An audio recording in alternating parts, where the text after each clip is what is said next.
flags thrown in NFL games yesterday. That was excruciating. But let us begin with, without question, the game of the afternoon. Jets, Cowboys. Oh, Sammy Spleen is back. First game since week 1 out with mono. Amari Cooper, meanwhile, will play just 3 snaps. He had a quad injury, wouldn't return. Now, critical sequence in the game. On a 4th down, Cowboys going for it in Jets territory. They are stuffed. And on the very next play. I love the aggressive play call by Adam Gase. A little bit of double move, hitch and go. Sam Darnold move in the pocket. Ow! Hold the safety with your eyes and then a... Go! Robbie Anderson, ball to Robbie Anderson. 92 yards, 14-3 Jets, under a minute to go in the half. Jets in the red zone, and Sam Darnold, who was so good in this first half, finding Ryan Griffin. Yeah, really well done by Darnold here. He saw pressure, communicated with Griffin. If that guy blitzes, give me your eyes, in a great location with that throw. Jets up 21-6 at the half. 21-9, here's Darnold's only mistake of the day. I'm not talking about it. Never happened. I'm talking about it. It's a mistake by a young quarterback, but he did throw the ball well. Can't do it. He was brilliant, but that was a huge mistake. However, Cowboys have missed a field goal. 4th quarter, under 7 minutes to go. Cowboys on a 3rd down from the 5. There's Ezekiel Elliott. Hey, how about that? Best player on your team, beat him. Punches it in 21-16. Jets will kick a field goal, so it's an 8-point game. Dak Prescott looking for Elliott on the pass, and this one the first of a sequence of penalty flags. Yeah, it's so ticky-tacky, right? Is there somewhat contact before? Sure, but nothing aggressive for a flag. Then consecutive penalties on the Cowboys, so it's 1st and 27, and they call interference on that. Of course they do. Yeah, Jamal Adams breathed on Witten there, so it deserved that penalty. They stink. 6 consecutive plays with a flag. Jim Nantz almost came out of the booth. Meanwhile, Dak Prescott then eventually takes it in, so the whole game comes down to this. The 2-point conversion, and Rex, you hate the play call. Why are you motioning the back out? Are you kidding me? Great timing by Jamal Adams on the blitz. 8 comes in, no flag. I still can't believe that. 24-22. Jets hold on to win. Huge win for Darnold. Devastating for Dallas. We just got to go out there and play better football. We're not playing very good football right now, so, I guess every week just got to get back to work tomorrow, get in the film room, see what went wrong, see what went well, and learn on it and, get better. Don't change. Not at all. We know what the hell happened today. We beat ourselves just like last week. Now it's time to buckle down and, get things going. I'm not sure he's making the point he thinks he's making. Let's start by talking about the Cowboys. On Jerry Jones' birthday, Pat, what did you see? Yeah, they laid an absolute egg, and there's going to be a lot of conversation about who to blame. And anytime you're saying we beat ourselves, that has to go all the way to the top. And the top is also Jerry, but it's also Jason Garrett. In 3 criticals, I'm not sure they win a game again. I am not sure they win a game again with how things are going for the Cowboys. If you can't win on Jerry World's birthday against an 0-4 team, especially against a quarterback coming back from mono, you're never going to win a game again. But with that being said, there's 3 critical stats I think that we should look at if we're digging deeper on why this is Jason Garrett's fault. Time of possession, field position, and turnovers, right? 2 of those 3 stats are top 3 stats in determining who wins the game. They are 29th, 29th, and 30th in those in their last 3 losses. Those are things that fall right on the head coach, especially with bad decisions happening day in and day out. Jason Garrett is the picture of average, and now they're below average in this. I tell you what, Jason Garrett, his butt is absolutely blistered. What?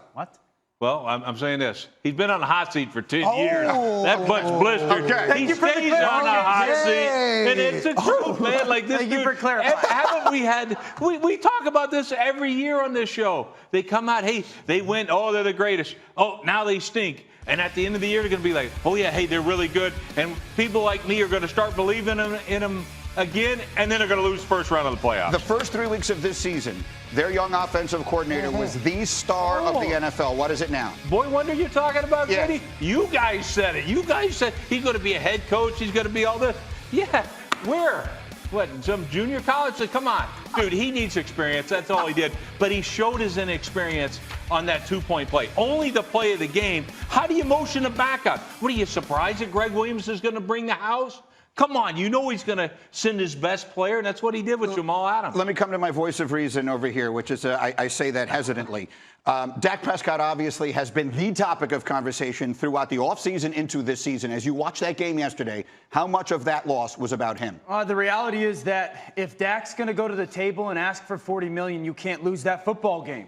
You cannot go to an 0-4 football team with a quarterback coming off of mono and lose if you're going to ask for $38 million. Now, listen, They missed Amari Cooper, and Randall Cobb didn't play. Tyron Smith didn't play. He dealt with some drops. They obviously were a little bit overwhelmed offensive line-wise by this Jets defensive line. But at the end of the day, the conversation is, if we are going to pay you all that money, you figure out a way to beat a winless football team, and he didn't do that. And that's my biggest case with Dak. You can't ask for $40 million and lose that game. So let me Stock down, Greeny. Red Stock arrow! down. Red arrow! Let me make the next point that I think should be made here. We have had some conversation on this show about whether or not Dak Prescott is one of the 5 best quarterbacks in the NFL. Yesterday, he was definitively the second best quarterback on that field. Sam Darnold is a better quarterback than Dak Prescott. When healthy, which yesterday was the first time that he was. If you watch that game yesterday, you tell me if you're starting a team, which quarterback is it you want? Oh, there's no question I want Sam Darnold. Who had the same amount of talent surrounding him or support system? I'd say pretty similar, right? Who was going against a... Pretty similar. I would say that Sam Darnold would have less talent. Yes, that's what I'm saying. absolutely. Yes. That's what I mean, we're again, saying. Dak was without Easy Cobb and there. Cooper, right? And then who's going against a more talented defense? Sam Darnold. Sam Darnold gave mouth to mouth to the city of New York. Like, no pun intended from the mono. Yeah. But it was just so exciting. Like, he makes everyone better. Gase was better. Robbie Anderson was better. DT was better. The offensive line was better. Le'Veon Bell was better. Sam Darnold. I think Rex and I were talking about this earlier. I completely forgot that Sam Darnold was a good quarterback. Yeah. It's hard not to fall into the trap of a guy having mono as a professional athlete. Because whenever I was in school, kid got mono, he came back 30 pounds lighter, he wasn't really healthy and anything like that. Sam Darnold got mono and somehow became a better football player, which in turn made his offensive line better, made his weapons better, and the entire New York Jets organization, instead of being a part of the suck bowl, who's going to get the #1 pick, now Greeny and all Jets fans everywhere are like, we got a guy and we potentially have a future, and we're definitely going to cover against the New England Patriots next week. That's who they get. Next week is the Jets get them, and then they get on a ridiculously easy run of schedule. But there's no need to get ahead of that. We have a lot more on this game yesterday, including the officiating, which was a huge part of the conversation. Stink! But with the Cowboys losing, what did that mean for the Eagles? Elle? Well, it was a missed opportunity for the Eagles. As you know, a couple of weeks ago, Stephon not digging the Vikings offense. You see what I did there? Let's take you there. What a difference 2 weeks makes, Dan, because Kirk Cousins and Stephon Diggs teamed up a couple of times in historic fashion. This is the first of 2 huge touchdowns. Yeah, this is the horror story for the Eagles yesterday. Great play design, cut Diggs' split, and a big ball by Kirk Cousins downfield. That was 62 yards, and then he goes for 51-yard touchdown. First Vikings player to catch 2 touchdown passes of 50-plus yards in a game since Randy Moss in 2000 against the Lions. Pat, this is just essentially a lot of highlights of Stephon Diggs blowing by DBs. A huge opportunity here for the Eagles, and they're unable to deliver because Kirk Cousins and Stephon Diggs team up for 7 catches, 167 yards. Toe touch. Toe touch, beautiful there. And Mike Zimmer just cannot help himself afterwards.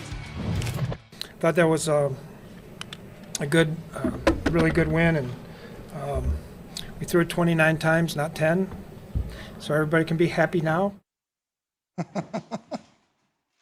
Yeah, it's all fun and games when you're winning games. Let's bring it back to the Eagles, and let's take a look at the NFC East at large, right? Because you now have Dallas and Philly sitting at 3-3. I mean, I thought this was supposed to be like one of the preeminent divisions in NFL. What do you make of what's happening right now there? I think the reality is, if we're talking about the Eagles, their season completely hinges on them making a trade for a cornerback. Their secondary, especially at the corner position, is so bad. And that's been the storyline for them this year, is the 2 young corners in Douglas and Sidney Jones just haven't panned out. And this is a championship caliber team and roster. Their total success long-term this year is dependent on Howie Roseman not only making a trade for a corner, but he's got to go get a good corner. I don't know what it's going to go take, but you can't rely on those 2 young corners anymore. They're not good enough. And I think the NFC East stinks. I mean, let's just say it how it is. We're forced to watch them every single week. There are a lot of big fan bases. They're always on national television. You look at the Redskins. Big win yesterday in the Suck Bowl against the Dolphins. They're not going to have the #1 pick, probably the #2 pick. That place is a complete dumpster fire. The Giants have seemed to come back down to earth after the Danny Dimes run they had for a little bit. The Philadelphia Eagles don't have a secondary, so anybody that can throw a football is going to slice and dice them. And the Cowboys are still being coached by Jason Garrett, so they're going to be average. The NFC East is a two-horse race between Eagles and Cowboys, but I don't think either of them are going to do damage later unless the Eagles can figure out how to get a better defense, and if the Cowboys can find a new head coach that doesn't make them stink and be average on such a regular basis. I'm not as dire on the NFC East as Pat is. It's a little sick of it. The reality is it's a two-man race between Dallas and Philadelphia.